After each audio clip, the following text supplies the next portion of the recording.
Hi team, I'm going to walk you through the creation of a new opportunity now that we have updated the opportunity form.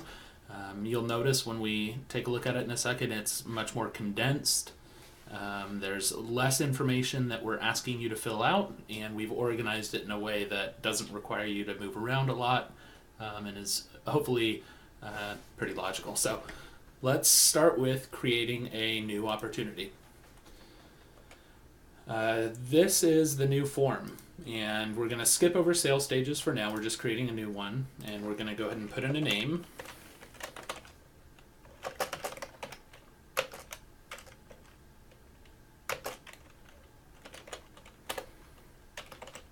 And I'm going to go ahead and find an account. When you type in the name here, you can either hit this search window or hit tab. When you hit the search window, it'll show you any possible matches, and at the end of that list of possible matches, you'll be able to look up more records. So we have it there. The account rep is you by default. You can assign a priority level. If this is a top level priority opportunity, you can number them 1, 2, and 3. You can use any system you want. This is for you to enter what you'd like. The contact would go here. If you search last name, comma, first name, it'll often pull up quicker, and that I just hit tab. Phone number should populate. I'm working on getting that fixed, so you can either put in the phone number yourself there, or soon that should auto-populate. You can put in a division. This is your own reference. Time zone, again, for your own reference. We have to assign it a buying center.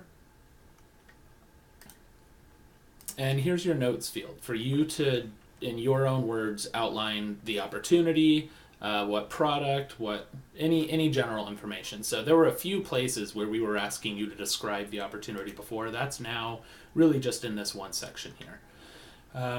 Something we're really keen on getting better at is identifying where our revenue's coming from as far as marketing efforts and how leads are coming to us. So we've made a new system here to allow you to select multiple options. It's actually often more than one thing that's driving a customer to us. So we have all the different lead sources. AE outreach, if you're reaching out to someone, an existing buyer, they know us, they've purchased from us before, familiar with Mandel, they've experienced us or heard about us. Marketing event campaign, any marketing, whether it's a placement in Training Industry Magazine for an article, a trade show, an email campaign, if it was a referral, and then a web search. And with these, their default value is no. You just simply say yes if you click it and change it to yes if that's what drove the revenue here. So let's say it was they're familiar with Mandel and we've known them for a while, but it was also a blog email that they just received that drove them to get in touch. And here's a notes section where you can help us really pinpoint where an opportunity may have come from. So we could put in here technical presentations blog. And then if we can't map that to something, or if we want to explore further, we'll call you. But this information would be so incredibly helpful for us. Here we have product and pricing information. Product codes are still these codes for now. We are working on changing them. It's in the works, and I hope to have that to you guys soon. So you'd select the product, number of units, again, unit price. We all are familiar with these fields. These fields will calculate. Gross value will calculate based on the data you're putting in here. You can put your probability in here. AE probability is how confident you are that this deal will close, and you can just put a percentage.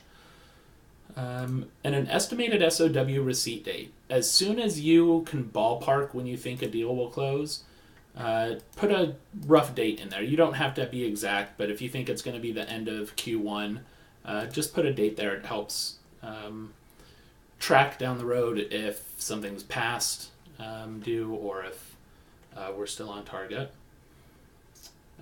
That's it as far as the data entry. And again, some of these items, especially when it comes to product and revenue drivers, you may not have that information from early on, and that's fine to leave these fields blank. as much as you can capture when you can capture it is great, and especially the lead source information for marketing. So let's go ahead and save this. We'll save and close. Oh, I'm sorry, we forgot to add a key event. So let's go in there and let's add our next key event.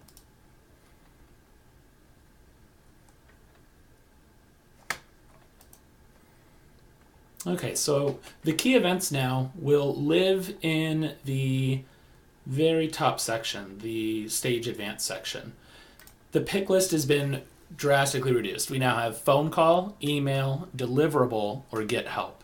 These are for you and Dan just to know, okay, what do I have to do next? This is very general, and you can be more specific in the key event notes. So let's say it's a phone call, and I want to follow up on the proposal I sent yesterday. So I'm going to call on Tuesday the 5th, and add a note to myself here, follow up on,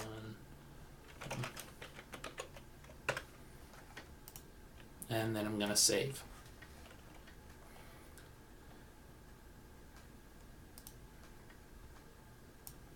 You'll notice down on the bottom right, there's a key event log. This is, if you're in an opportunity, you can see a past history of key events. But I don't think you'll need to go there that often. There's now I want to show you the dashboard we've created to bring key events and opportunities kind of into one place for you.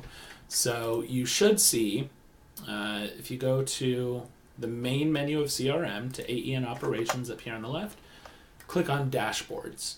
And you will have a view. If you don't see it, let me know. But here on the top left, you can change the dashboard that you're looking at. And the dashboard will be called My Next Key Event.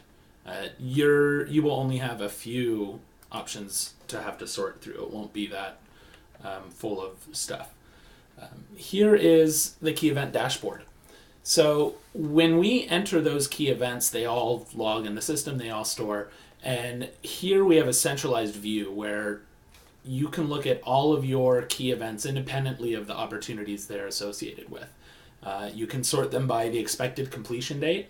So if you want to just work on a timeline, what are the highest priority? You can sort by the opportunity they're related to or by the type of event. But I think your target due date would be really what you sort by. And you can click here to get the contact for that person. So if it's a phone call, you can just click there and jump right to their contact record.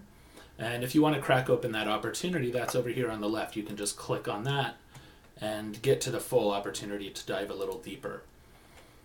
And if you want to see more than 8 at a time, if you want to see a full list of all your opportunities, if you click on this grid up on the top right, it'll actually blow that view out into a full window for you, so you can see all of your opportunities, all of your next key events.